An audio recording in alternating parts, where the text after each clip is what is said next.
Newstalk Breakfast. In association with Air. Do anything, anywhere with high-speed 4G mobile data coverage across 96% of the population. This is Newstalk. Okay, it marks 1 year since rape victim Dominique Meehan waived her right to anonymity to speak out about the brutal attack she suffered nearly 4 years ago. Her attacker, Keith Hearn from Tala, was sentenced to 12 years behind bars last year, and since then Dominique has been a voice for rape victims across the country, and she joins us on the line now. Good morning, Dominique, and it's a pleasure to talk to you again. I ask you first, just for the benefit of our listeners, can you remind us briefly what happened to you at the hands of this monster, I think is the only word we can use? Well, I was at a convention in Dublin. I was staffing at the convention, and we were putting on a show for people in what we call the screening room. We would show TV shows and movies just throughout the weekend, somewhere where people could sit and quiet and have a break from the convention. There was air conditioning, so that was another thing. But we were using a laptop, and Windows updates got me. So when it finished, the computer would no longer connect to the projector. So I started asking people in the room if they knew how to connect the projector to the laptop. There was a young girl sitting in there.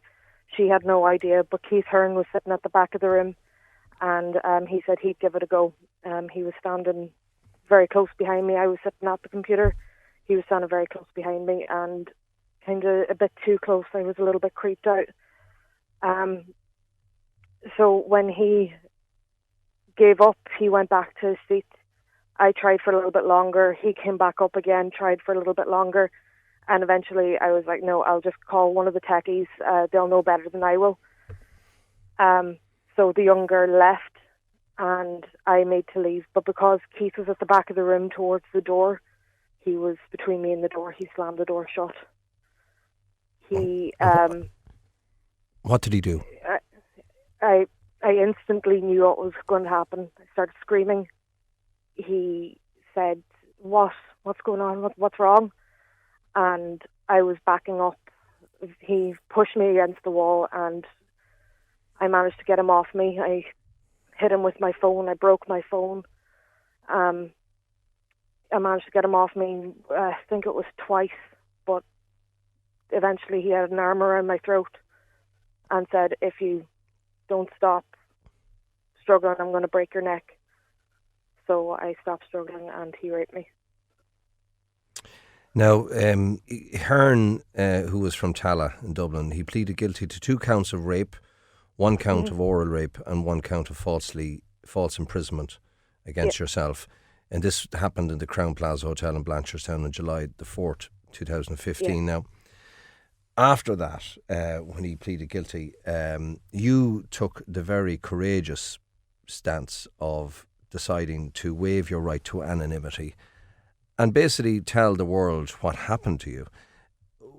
1 year down the road, Dominique, was it worth it for you? What's the last year been like for you? Absolutely. It's been the most hectic, unimaginable year I could have imagined, but it has been so worth it. I've managed to reach so many people. I get messages all the time on Facebook. Unfortunately, I don't respond to a lot of them because a lot of them reveal a lot of personal information, and I don't want to dredge that up for the other person. But I'm constantly getting messages of support.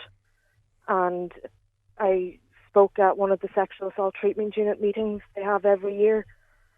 I think I've been able to help people. And being a lesbian, I've also been able to speak out against rape against LGBT people as well.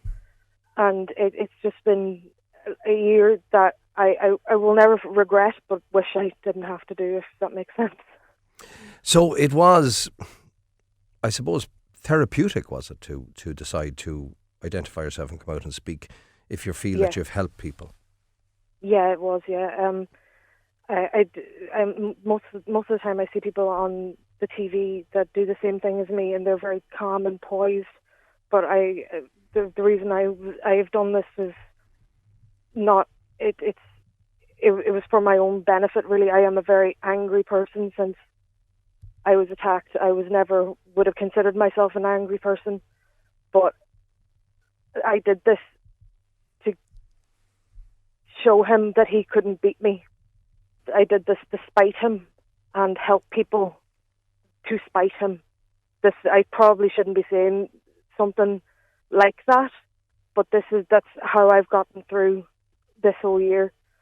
This is helping people, and no one like him is going to be able to do something like this again. And that's where I get that's how I've been able to do everything this year. The whole issue of violence against women, sexual violence, psychosexual violence, has become very, prevalent recently. Particularly in the past few months, there have been a few horrific cases. Now, I know they are blips, as they say, in the sense that they aren't the norm. And we saw then the way alleged victims were treated in the court system up in Belfast and whatever. Now, the people involved were acquitted. Do you think, from your involvement and your interaction with people around the country since you very, as I say, courageously came out, and you are very brave to have done what you did, but are you getting any sense that there is generally across the board an increase in violent attacks on women, first of all? I would say there'd be more an increase in the exposure of these violent attacks, and I think the feeling in the media and in the general population of Ireland, the feeling towards rape victims is changing, but not in the court system. Well, I think that I was lucky to have a good judge, but I don't think it's changed all that much. Well, there are two things, I suppose, worth pointing out. One is that the procedures in terms of the trials in the Republic are completely different. I think they're much better than they are in Northern Ireland and the UK. The way that the alleged victim is treated in the UK system compared to here is quite different. But generally, are you concerned about the way the legal system deals with the alleged victims of sexual crime? In my case, I was treated very, very, very well. But I've been told by so many people that my experience wasn't normal. Most people won't get the same information as I did. I think I was just. I am one of those people who just needs to have all the information all the time. So I was looking things up, and I was asking my Garda liaison things to clarify things that I had already looked up. But I don't think if I had looked up that information, I would have gotten that information, maybe. So I think there's just that feeling of if we keep them quiet, it's sort of that old idea of if you stay quiet, you're not going to be a problem. And I think that's where most rape survivors are being held in the court system. If they don't know, they can't make a problem. So I think that's something that needs to change, and what I hope to change in the future. And very finally, Dominique, obviously this horrific, and it was an horrific attack. Your life was threatened. You were put in fear. He told you, he screamed. When you screamed, he told you he had a knife in his bag and he would use it if you weren't quiet. And he jumps on you, he ties you up, and he commits all those appalling things. But so the rape and the attack has changed your life. I suppose finally, to try and end on a positive note, coming out like you have, has it positively impacted your life overall? It has. I've sort of found what I want to do in life. I was doing computer games design in my local college, but when the court case finished, I sort of weighed up my options, and now I'm doing youth work. I hope to work with young people talking about consent and sexuality. I feel like I know what I want to do with my life now.